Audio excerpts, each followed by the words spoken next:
Things podcast. We are in the Solano Community College TV studio. My name is Cassandra Haluz, and today our topic is going to be true crime. Literally the girliest topic we could probably talk about, okay? Specifically, we're going to talk about Richard Ramirez, aka the Night Stalker.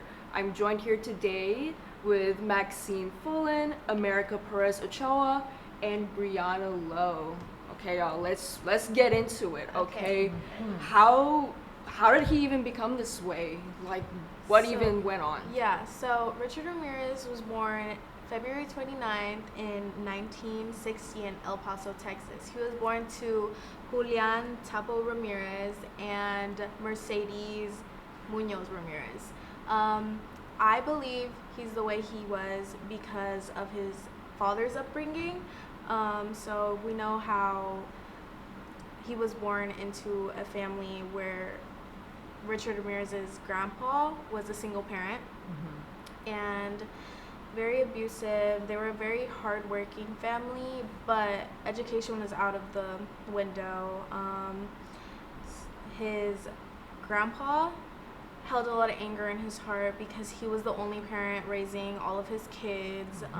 His mom died at an early age, so he was the only parent in the household. He would beat his kids at any excuse he had. If the kids were sleeping too late and they had work early on in the morning, he would beat them and tie them to a tree, just like to teach them a lesson. But we know that inflicted more harm than anything, and like shaped them to think that abuse was okay. And also I feel like there wasn't balance because there wasn't a mother figure in their household. So I feel like he just was a lot of hate, a lot of like abuse, and just wasn't. And then I know that you were saying that Richard Ramirez's dad swore to never be like his dad. Yes. Richard Ramirez's dad swore to never beat his children because he grew up in a childhood home where there was no love, there was only beatings, they only knew aggressiveness and hate. So he swore to never beat his children, but as we know, Richard Ramirez grew up in a very abusive household. The kids were very intimidated of their father. There was this one instance where Julian, Richard Ramirez's father, was working on his car, and things just weren't going the right way. He got frustrated, and he went to the house, and you guys know how like the outside of houses are, they're very rough, they're very gravel, and he started bashing his own head in until ribbons of blood like started flowing from his head. His children were there, and they were watching it through the window, went inside to go hide, and just were like very intimidated by their own father. They probably never seen his dad do that. Like, it said it was one of the first instances where their children felt like intimidated and just like unsafe. Not safe. Protected. And then Richard's dad was really beating on Richard. Like like the head injuries were so bad. Like there were times that he would go unconscious, and, like almost die basically. And you know, head injuries like at that young age. Like I read an article, 2025 academic article by Melissa Nwako on the connection between head injuries and serial killers. And the findings suggested that at an early age, head injuries cause problems with social and emotional development, and then head injuries in like the adolescent years, the teenage years, cause problems with impulse control and judgment. And he got all of that. He had both. All of that. Yeah, like, all of them. And he started really early. Even when he was 2 years old, a dresser fell on his head, and he was unconscious for 15 more minutes. And he had 30 stitches on his small 2-year-old head. That's a lot. 15 minutes on a 2-year-old. That's not okay. And the fact that he was on the dresser because the babysitter didn't want to turn on music for him. The babysitter was laying on her bed while Richard Ramirez was climbing on the dresser to go turn on his little radio. And it didn't stop there. When he was 5, he had another head injury from a swing at the playground. It hit him in his head, and he was unconscious again. And he got, I don't know how many stitches, but it was a lot of stitches. And then, like Cassandra said about like being social, he was like the loner kid in middle school and in high school. And he had epilepsy too. He got diagnosed when he was 6 with epilepsy, Yes. so that must have affected a lot Yes, of his life. it did actually, because he was on the football team in high school, and they had to kick him out because of his epilepsy, and it like just and wasn't that safe. made him like angry. Yes, his grades Bottled dropped it up within instantly, and like it just affected his school life because he stopped like socializing. He didn't really socialize to begin with, but because that he was the cherry wasn't, on top. he wasn't able to do his sports that he loved. It was like the cherry on top. Yeah. And sports is a big part of like being social with people because you meet more people and and that it's not even just that, like in his like teenage years, it's like what really started to mess him up was when he started living with his older cousin. Yes. Okay, like literally once he started living with him, like this older cousin, his name is Michael Valles, he was a soldier in the Vietnam War, and he was basically his own serial killer. Like he was to Vietnam women. Yeah, Vietnamese women. He was killing and raping them and like taking pictures to save it, and then he would show Richard, and he would be and like, "Yup, I did this." this." For 1 year, and he Crazy. was doing all of the crimes. You're doing all that in 1 year, like you're sick. Like you were literally sick. Crazy. And mind you, Richard was, I'm pretty sure he was 12 and 13 around Yeah, that he age. had an 11-year age gap. Yeah. The cousin. Yeah. And like y'all know how like being like exposed to like gore and stuff, it like At a young age, it like messes- desensitizes people Yeah. when they're like really exposed to that, especially like at a young age. So he would look at these pictures and like he's not bothered by it. He was around like 12, 13 when he saw Yeah. the photos. Yeah. They were Polaroids of like decapitated women and like just bodies, and it was, I 100% assure you, it messed him up. Yeah, his 'cause- brain development. he Yeah, was so that's young. when he's like a preteen, starting puberty. That's when your brain starts to like. Yeah, and he thought that was normal Yeah. because he was surrounded by that. Yeah. And then All it the didn't even violence. stop there. Like the older cousin, this guy literally shot his second wife Yes. right in Same front guy. of him. Same Right guy. in front of him. It Yeah. was like what? And it's like I think like he like talked about it like later on, and he was like, you know, it didn't even traumatize me. It like fascinated me. It I'm fascinated like, me. you're Built the finished. fire Yeah. inside of him. You were And his literally cousin Miguel finished. was teaching him military killing styles and Yeah. tactics, He like how to kill exposed people. him to a lot. Like he smoked marijuana with him when he was 10. They started for the doing first drugs time. together. And he smoked weed up until he got arrested. Like He this was like a smoked lot of weed. it. He He drank. did hallucinogens when he was a teenager. Yeah. Like there's a lot of stuff that happened to him that Just, would like, cause brain development. Brain damage Brain at damage. such a young Literally. age, just like constant. Everything things that could mess up happening your to him. brain, he went through. He did. Yeah. Yeah. And like in high school, like aside from like being like anti-social and kind of a loner, he had like sticky fingers. Like literally, he just Yes. taking everybody's Yes. stuff, always stealing. Literally. Like And not even that. Okay, so he had a older sister, sorry. Her name was Ruth Ramirez, and she got married to this guy. I'm coming short on his name, but Richard moved in with them for a short amount of time in his teenage years, and Ruth's husband would take him out in the middle of the night, peeping Tom, looking at people through their windows. Oh Richard my. was a teenager at this time, still in high Yeah. school, and he was just getting taught bad things at such an early age, and he thought it was okay.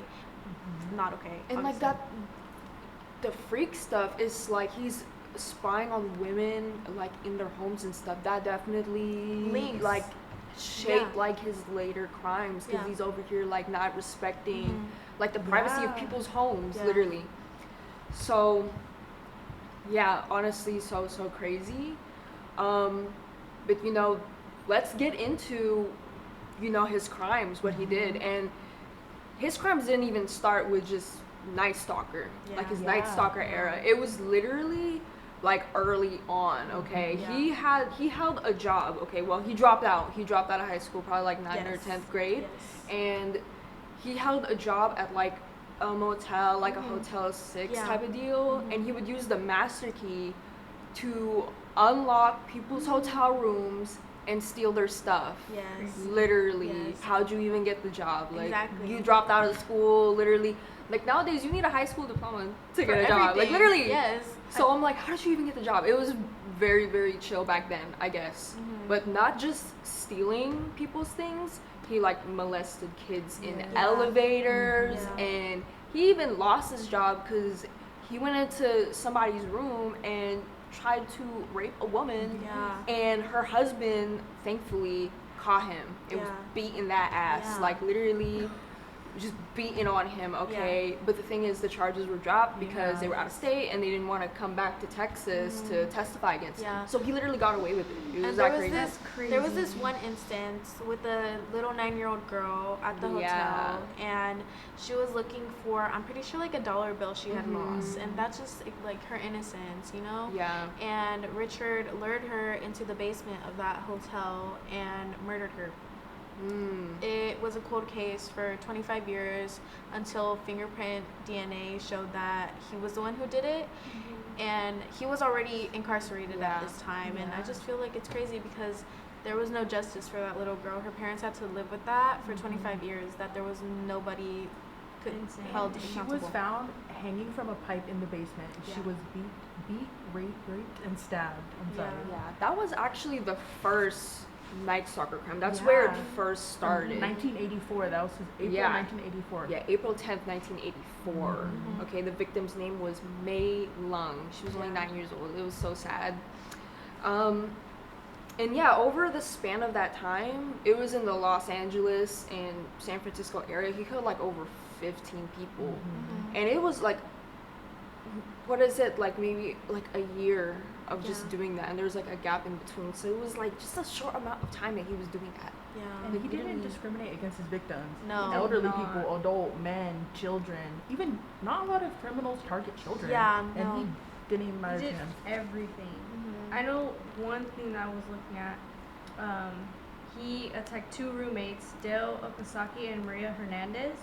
Dale Okazaki was the one that was murdered, and Maria Hernandez was the one that survived because he shot at her, but she held her hands and her keys were in her hands, and the bullet like jumped off the keys. And then she faked that she was dead the whole time he was inside, like trying to sneak up on her roommate. And then she was hiding. he saw her again, Maria. But she thought he was gonna go out through the back, but he came out through the front, and then she saw him, and she was like, "If you're gonna shoot, why shoot me again if you already shot me once and you missed?"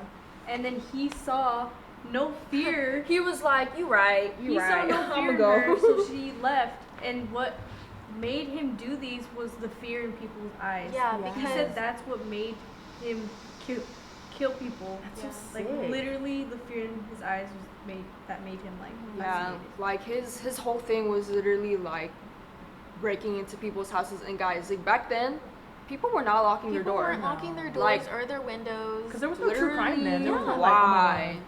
Like literally why? Like what are the disadvantages of locking your door? I know. They said if they couldn't feel safe in their own home, why? I heard that. That's the same quote from one of his victims. She was told by one of her family members like a day before, like, don't forget to lock your doors. Like, I heard about these crimes, and she was like, well, I don't want to feel unsafe in my home. So she did what she wanted, and she got murdered. Her and her husband got murdered. And then the crazy part about Dale Okazaki, according to the Los Angeles Times by Carol McGraw, Dale was taking self-defense classes because her and her friend had been talking about how scary rape is and what they've been hearing.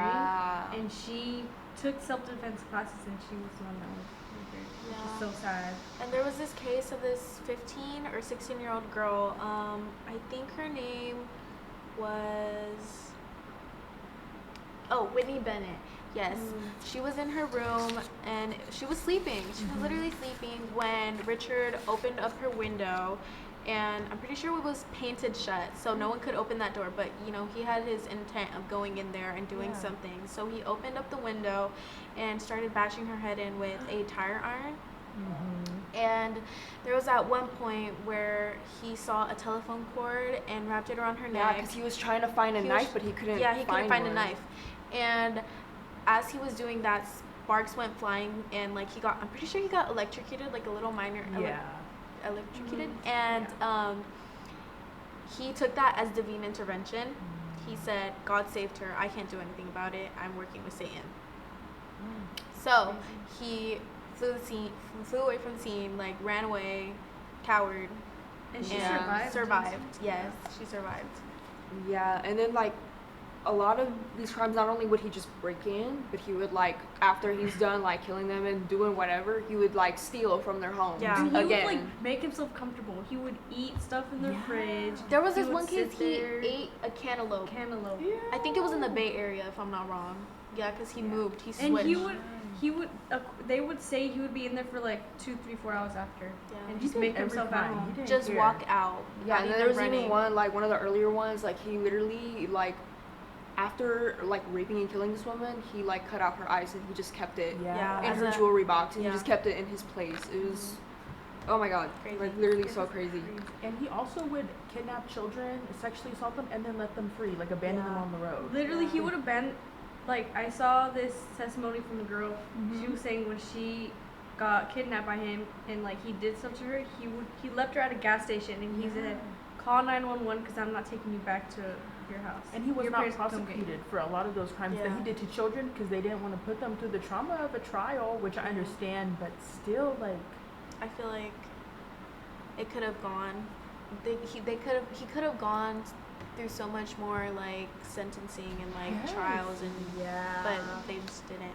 I feel like maybe he just had just way too many victims. He probably killed like way more than super that. long trial, takes Yeah. some money, lawyers. Yeah. And you know, they had like law enforcement had never like encountered anything like this before Yeah. because he didn't have like a specific race he was going It was after. hard Like that yes, in the way. beginning it was like Asian girls, Asian women, but then it's like the Whoever. elderly, the Yeah. young, Yeah. men, women. It was everybody, and he would use like different methods Yeah. to kill Different them, tool, yeah. different everything. So police were gagged. Like they were like, They're like, oh my god, They there's so many thought murders each going case on. was a different person each time. yes. That's what they thought. Like I have this article from the LA Times. You know, this one is August 10th, I believe. They literally were like, okay, maybe it's this one guy, maybe. And then in it, this police officer, he's like, you know, we are literally pulling our hair trying to solve this. Like it's crazy. They've never had anything like that before. Yeah. And you know, they had a few names for him. Police were calling him the Night Stalker. Yeah. But I think there was like another Night Stalker, so they would like. No, there was this The news freeway reporters. killer. Yeah, Freeway the killer. hillside Uh-huh. killers. Yeah, and they would mix up the crimes because they would think it was the same killer Yeah. till they actually caught the freeway killer, and they were like, okay, these murders This are is still not- going on. This is Yeah. like a whole different MO. Like, this is a different killer. We Yeah. have 2 serial killers at once in LA. Yeah. And then like I have this other one where they started calling him the Valley Intruder.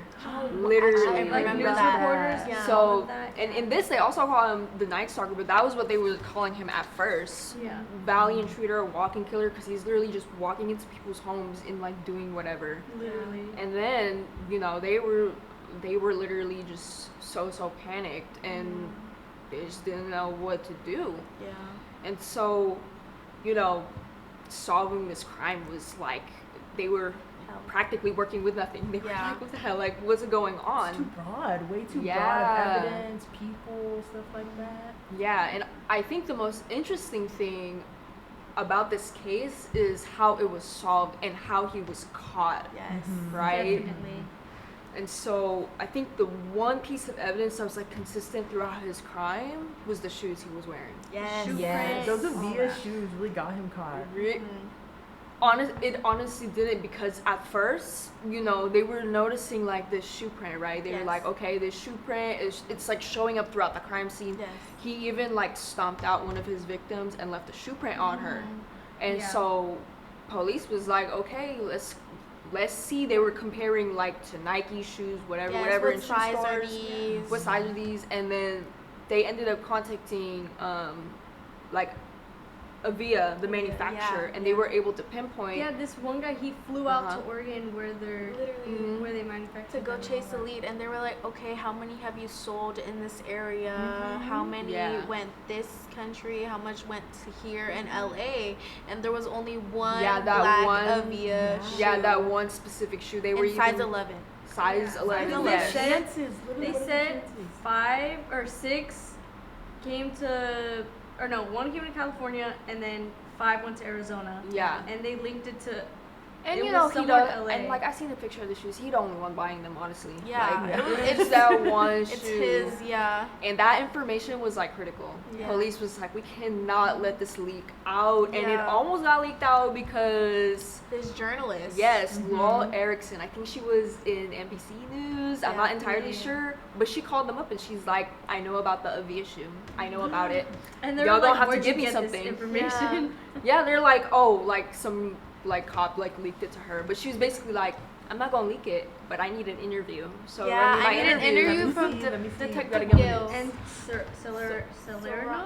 Yeah, Frank Salerno and, Yeah. and Gil Carrillo. They was Yeah. like, fine, whatever, let's just give it to her.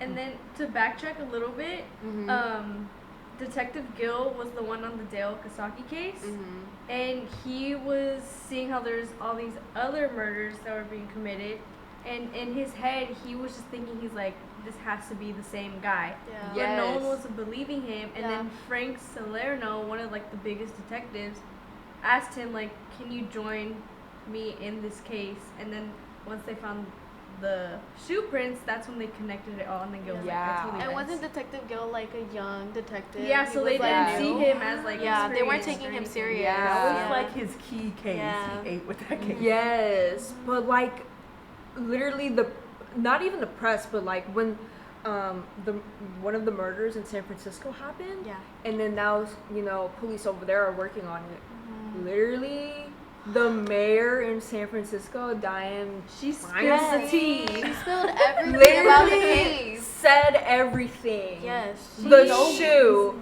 And you already know, Risha, he's watching. He's Yeah, watching Richard the has been news. watching. He's watching because on like the news they said that this one guy called 911 after he got attacked.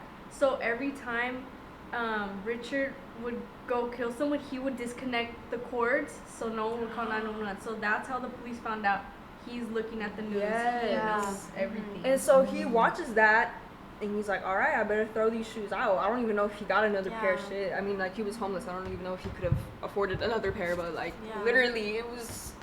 I know they were so mad when that happened. Because The there was no detectives more were shoe traces. so mad. Yeah. Because I don't even think they talked to the mayor, No, like they telling her didn't. not They to say weren't- anything. She just yeah. said, No, they didn't. just I think- blurted out everything. I think they tried to do, like, a press conference after they were like, this information It's really fake. messed up our They did. investigation. It was like the head of the sheriff's department. Mhm. He literally did a press. He's like, this is a late conference that we're doing, but what she said really messed us up, and it's gonna take longer to even find it. Yes. Yeah. Oh my God. Overtime. I hate overtime, so I already know they were stressed out. Okay. Like, Yeah. but I think what really caught him, because he had a few survivors, right? Yeah. And Many. plus the children that he was that he had assaulted, Yeah. they were able to give like a detailed account of like what he looked like, What he What he smelled smelled like. what Yeah. he smelled There we like. go, that's the key Literally, everybody's saying he stank like a goat. Yes, The his breath- teeth. breath- his breath- His breath. teeth were literally like Oh my rotting. God! And the dentist story. Oh How yes. Yes. There was this one instance where he had such bad toothache because he had a sugar. What's it called? He had a Sweet sugar tooth? addiction. Sugar he ate addiction. Yeah. candy. And he's like Candy doing at the drugs same and stuff, time. so you know Yeah, his teeth so were his falling teeth out. were decaying and it hurt him. So he went to this dental office and They said got his business name card. was like under Rick. Richard. No, it was Richard Oh, Mena. yeah. Richard Mena. Oh. And whatever, he had gotten into his car that he had stolen, and then he realized the cops were onto his car, had an idea of what his car looked like, so he dumped the car. And then he left the little dentist card in that Yeah, car, his business card. and the police had looking at that car. Yeah, they And had they're- two guys undercover, Yeah. like literally every day, Every day just waiting for him to in come the in. dentist. Waiting just for him. waiting. And then guess what? They dropped the ball. They dropped the ball. They pulled the two police officers out, and they put an emergency button. Because they pulled the police because they're like, we're wasting time, we're wasting money, it's Yeah. not Yeah. worth it, he's not coming back. Yeah. So they pulled the police officers that were undercover, they put an emergency button, and literally the next day, He when came in. he came in, and the emergency button wasn't working. The Malfunction. dentist Wow. called the detective, he's like, why didn't you guys come? He was like, what do you mean? He's like, he came in today, And I pressed the button a bunch of times. I guess it had It's just so malfunctioned. stupid. Why would they have a button? Just call Exactly. Them, Literally, like, they like, could have got him one right then and there. If they would have Yes. just waited one more day Yeah. and wasted those funds, they would have caught the serial killer so much And earlier. then the car that he had dumped, they wanted to use that car to see if they found fingerprints or evidence, but they literally put the car like in a dump the hot sun. in the hot sun, so all the evidence had burned and they couldn't retrieve anything. Yeah. So they could have got his evidence there, like. And anyways, like his police, because of like the detailed accounts and whatnot, like his police sketch was pretty similar to what he looks like. And so you had people calling in like, hey, you know, I think like this woman called and she was like, hey, you know, my dad, like he's around like the Skid Row area. Oh, Yeah. the Greyhound buses. She was like, and he was like, I know this guy named Rick, and I think it's him. I think he's that's the Night guy. Stalker. Yeah, and you know, the stuff that he took from like the houses he burglarized from the victims, like some of these items like went around. And also he like confessed to the one murder, and it was basically the murder that the Night Stalker was accused of, and he was like, he told his daughter that, and then the daughter came forward to the cops and was like, oh yeah, remember? because Richard told the guy that he was friends with at the Greyhound bus that he killed someone. Yeah. He would boast about his crimes. He literally to people, told someone like that. as if he couldn't get And caught. then didn't he give him the gun? Yeah, he gave The 22. He gave somebody the gun, and then like it went off And somewhere. literally after he gave him the gun, he started using a new gun. He was using like the 25 or something like that. So they were like, now he has a new gun because he gave the other one to the guy at the Greyhound buses. Yeah, and then what got his identity like revealed was like in San Francisco, the police were talking to that 22-year-old guy, and they were like, listen, you gotta tell me his name. Or and the car. It was, the car he was driving. at first it was like connected to a bracelet. Yeah. This guy was like, I think was it his mom's bracelet? He was lying, probably it lying was something, about it or but this something. bracelet was connected to him. He was like, my mom's boyfriend has a friend from El Paso that gave him this, and his name was Rick, or they called him Rick. Oh yeah. So then Frank Falazon was the guy in the San Francisco department. He went to go find the guy that was friends with Rick, and then he's like, who is Rick? Like, what's his last name? And at first he's like, I'm not telling you nothing. Yeah. I'm not telling you anything. And they were in a car, I think. And the detective was like, you better tell me. I'm gonna beat your ass. And like, he if you don't tell me did. right now. Yeah. And he started knocking him out. And then the guy was like, the guy was shaking in his boots. He's like, Richard Ramirez. He's like, it's stop Richard beating me. Ramirez. So then the guy called up the detectives, and he's like, I think this is the Night Stalker. And then they ran all the tests. And then I'm pretty sure they ran one of his fingerprints through this new database They system connected that it. they had. Yeah. Yes. And then they finally put a face to Richard Ramirez. Yeah, he had like because a he had a booking photo. minor he had a minor crime before that. And because of that he got caught. Yeah, And then they did find fingerprints on the car he stole from a guy on the freeway. It was like an orange car. Orange Oh, car. So they Yeah. found his fingerprints on the rear view. So they collected those fingerprints, but they couldn't connect who it was until they had a name.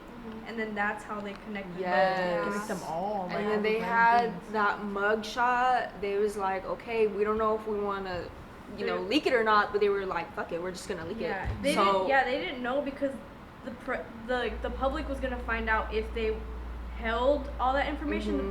The public was gonna be like, why did you guys hold this information? And what if another attack would have happened? Yeah. They would have gotten. We could have been prepared. Yeah. Yes, like.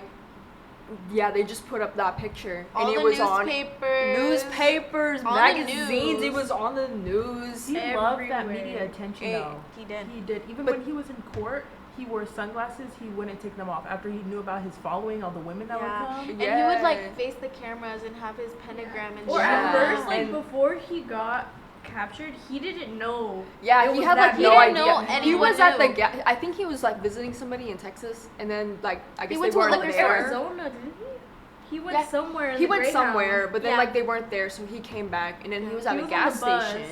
Yeah. or something like Yeah, that. he was at the gas station, He went to like and these like older Mexican women, they're being started chismosa. They're whispering. like, oh my god, Really? is that you? Yeah. Newspaper. It was It's just everywhere. right there. And then he looks and he sees the newspaper and he's like, And then oh my god. he sees the people look. It's me. They see the people look at the newspaper and look at him, and they're like, "That's him." And he Running sprints away. out of And there. he starts running. Yeah, he books he's it. like bowling, and he's like trying to steal somebody else's car, and they're But like, he can't, what the so hell? he Like, catches a bus.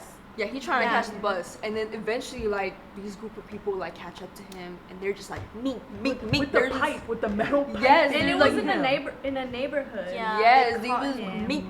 And They all was the guys were beating like, that get ass. inside, get me my gun, like, we're about to Yes. capture him. Like, They was yes. gonna take him Not another out. crime. And then the police were called. They're like, guys, I think a fight is happening. Yeah. And then the police are like, oh, what's going on? But then boom, they're like, oh my god, it's him. That's the Night guy. Stalker, yeah. And then before that, he ran across 2 freeways. The whole The freeway. freeway. Yes. He just Yeah, ran. and then he ended up in that neighborhood. I think he was getting chased by the police officers He was. because the guy he was trying to steal the car, he told someone follow that bus. Yeah. And they started following him, and then they called the police like, he's in Yeah. here. And then that's when he started getting chased by the police, and then that's when the neighborhood people Mhm. caught him and started hitting him, and Everybody they were really had to work threatening together for him. this. Yeah. Mhm. I swear. And then he was so cowardly because he would rather run to the cops than like face the Yeah. punishments Yeah. of Yeah. the And people he was who- like, he was weird. like, just kill me already. Like he Yeah. did not care about anything. He was just like, He didn't have no remorse for his crimes. He didn't care about his life. I feel like he was just doing stuff just because he felt the urge to. yeah. He was just high off the coke. yeah. Okay. And Yeah. he was like- embarrassed when he was in the cop car. He would like, He like, put turn his his head head. down Yeah. and like made sure no one had him. and he was spitting at like Ugh. the people You there. know that before breath he knew stain about the too. following, It's he like was like- radioactive. Yeah. Like Before literally. he knew all those people, like all the media, like everyone knew about him. He was embarrassed. But then once he figured out how big his case was, And how much people still supported him. The Yeah. women, You know, too, those yeah, women that was followed so him. crazy. Like, I think one Disgusting time they right were there. like driving him to the courtroom. Yes. And this yes. girl like was literally flashing him. flashing. Yeah. Like, Kuth, guys, Mhm. where is your decorum? Like, They- And I know when they were driving to the courtroom, the police had heard the civilian saying like, "We're gonna shoot him. We're gonna kill him when he walks Yeah. out." So he Mhm. had to get like a police escort, and the police had Yeah. to block all the people there. Yeah. It was yeah, like, crazy. you know, in 1989, he was, you know, sentenced to the death penalty. But Yeah. during his time, like the trial and like his time in prison, like, hecka women were like, you Showing know, up. showing up Yes. to his trials, Sending him sending pictures letters, sending him nasty photos. pictures. with like Yeah. letters in the back of the photos. Yeah. Disgusting. And they were like trying to show him that they love Satan too, and like pick me, it's giving pick me. Like, Yeah, Yes. why are you Pick-me-Anna, trying it's to? giving Like, Pick-me-Anna, the girls don't literally. understand that he just sees them as another person. he to would kill. have killed you too if he In could a have got heartbeat. the And girl, chance. like, he's stank. Like, no way y'all are into him, and he's stank. And like, it's so kind much. of His the teeth was body.